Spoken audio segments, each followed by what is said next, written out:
Good afternoon, everyone, and thank you for that kind introduction, Keoki. And thanks to all of you for the opportunity to speak on what I believe is an underappreciated aspect of national security, our acquisition process. So there's a lot of conversation in this space recently, and in the few minutes I have, I'd just like to share a few thoughts from Lockheed Martin's perspective. First of all, I'd just like to say your 5 points from that survey, 100% agree. And some of those quotes, I may have said something very similar to that myself. So I think that's spot on. And I would just offer right off the top, as a for-profit business, we are incentivized to accelerate revenue. This comes as an outcome of us delivering capability as rapidly as possible. And so we and the rest of the DIB are naturally motivated to support agility and speed as we work together.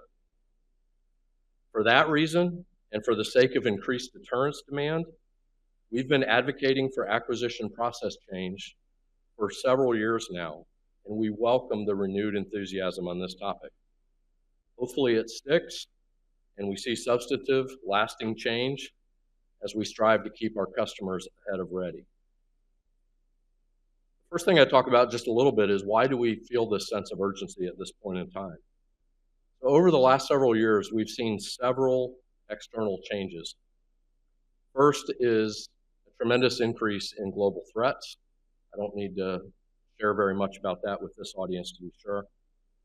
Secondly, an advance in technology at a pace like we've never seen before in history. Things like networking, computing, artificial intelligence. We've also seen an exposure of the fragility in the defense industrial base, first as a result of the global pandemic, and then as a result of the surge that we experienced in response to the conflict in Ukraine.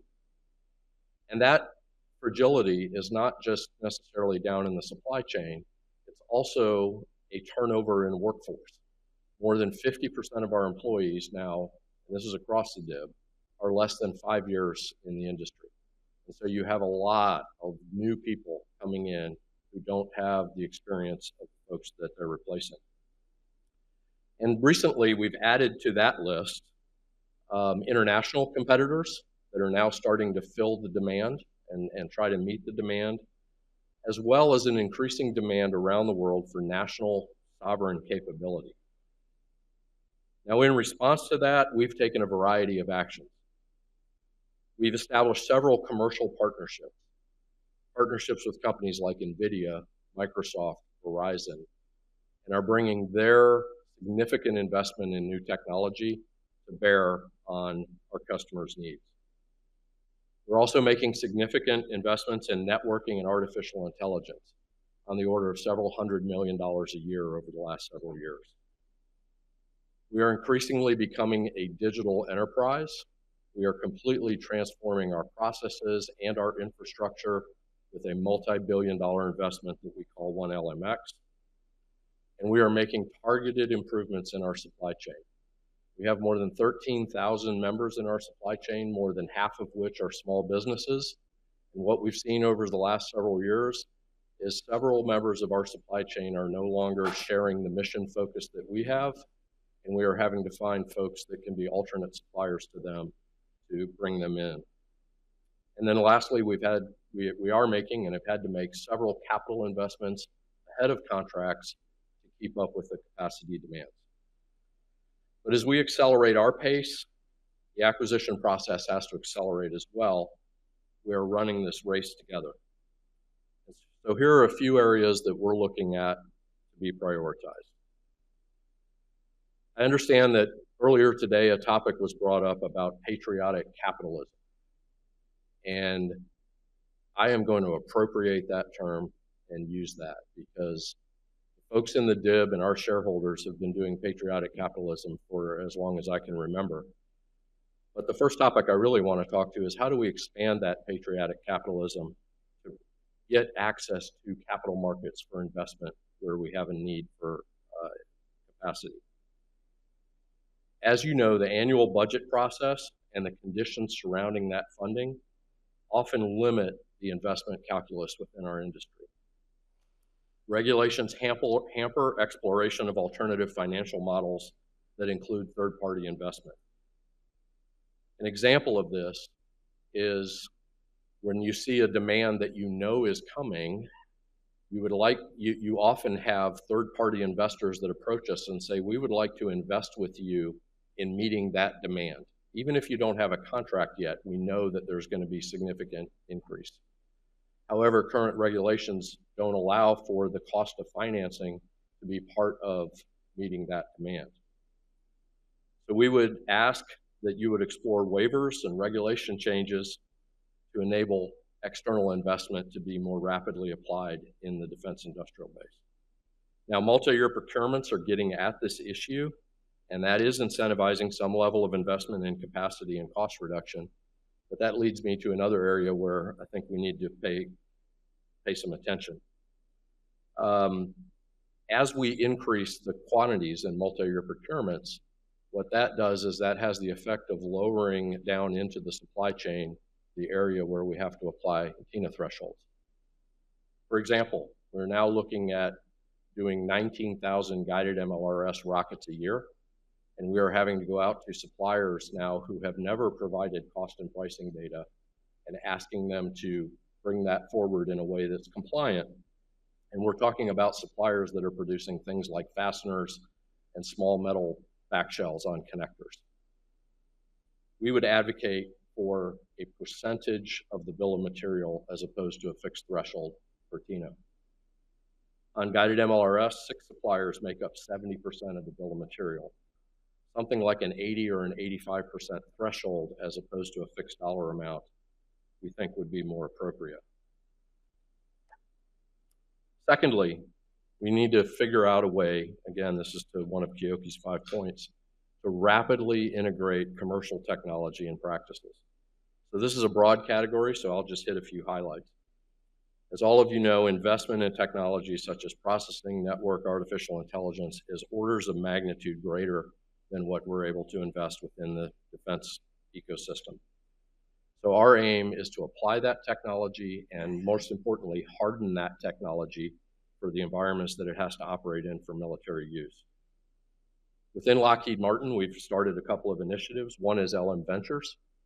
It's a $400 million investment fund where we have 80 new tech companies that we are investing in to get their technology through that valley of death and allow them to become part of the defense industrial base and part of the supply chain. We also are creating external entities outside of our cost structure so that we can bring rapid dual-use technology to bear in this space. One of those is an artificial intelligence infrastructure company called Astris AI that is a commercial entity taking the best of AI infrastructure and selling it to commercial companies as well as within the defense space. So as we've done this over the last couple of years, we've come up with a few observations. First of all, how do we determine what is a commercial item, and how can we then apply commercial business models to that? Can systems that are composed of largely commercial products, hardware and software, be delivered under a commercial contracting model?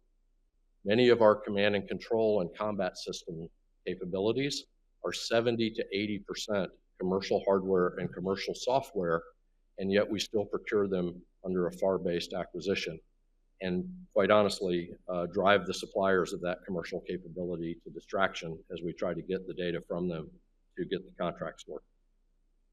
Secondly, we need to start looking at, and we are exploring this now, how can we deliver combat capability on a subscription basis?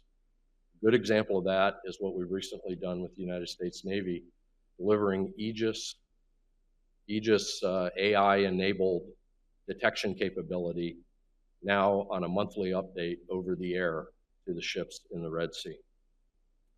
The last thing I'd say is, as we've explored working in the commercial space, is please don't limit commercial contracting to new entrants only.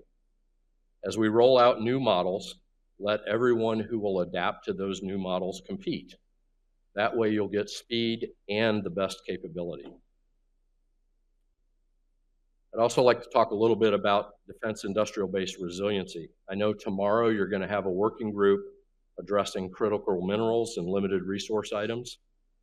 I would just say we are contributing to that. We are connected to those efforts, and we support those long-term sourcing initiatives. But in the meantime, advocating funding for long lead buffer stocks of raw materials that will not only protect us from what we're seeing now in geopolitical pressures, but also create buffer stock to allow us to shorten the cycle time should we have to surge production, is something that is worthy of attention within the budgeting process. Typically, the first half to 2/3 of the cycle time of a manufacturing item is in 5 to 10% of the cost of the long lead materials. And so for a small amount of money, we can really buy ourselves a lot of resilience and flexibility. Also recognize that resiliency and capacity within the supply chain has an incremental cost. When we go through the budget process, make sure that we're paying attention and funding the development and test infrastructure to support second sources. We also, really importantly, have to tie into international industrialization resources. There are supply chain gaps that we have. We have suppliers that are not delivering at this time. International partners have capabilities within their country that can meet those gaps, and they have allocated industrialization funding that will essentially capitalize and develop alternate sources for us within those international partners, and that will limit our need for funding just to the non-recurring to bring them in and test them as part of the program. And that leads me to a topic that no acquisition reform conversation would be without, the FMS DCS process. I thought for sure someone would laugh at that, but okay. Nobody laughs at the FMS process, I know. FMS DCS is an incredibly important part of our national strategy. First of all, for the COCOMs, we can provide interoperability of forces within the theater. Secondly, those relationships enhance country-to-country relationships. The quantities that our international partners acquire provide cost reduction for U.S. production. And then it also funds valuable non-recurring for obsolescence and integration of future capabilities. And we support the tenets of the recent EO to expedite the TSFD review process, to streamline export licensing that supports defense sales, and consolidate oversight and responsibilities for defense cooperative programs. Our partners are increasing their defense budgets and desire and need U.S. capability. Let's create a process that's agile and accountable. In summary, I mentioned at the beginning that this topic of conversation has a lot of voices, of which we are but one. For example, I read last week that the existing system of acquisition is a barrier of entry to the DIB, and the author implied that it will be defended as a barrier of entry. Well, I agree that it is a barrier. It's a barrier to speed to capability, and it's a barrier to customer value, and we must change it. I also read a view that advocated for new acquisition models, but only for new entrants. The best customer value is non-proprietary, open system, mission-focused acquisitions, where the most capable compete and win, regardless of if they have 1 year of domain experience or 100. Together, our primary objective must be reliable, affordable capability that performs in demanding threat environments, and that delivered as rapidly as possible. That has to be our mission. We're rapidly transforming Lockheed Martin's enterprise to meet that challenge, and we're actively advocating for transformation of the acquisition process as well. Thank you, and have a good afternoon.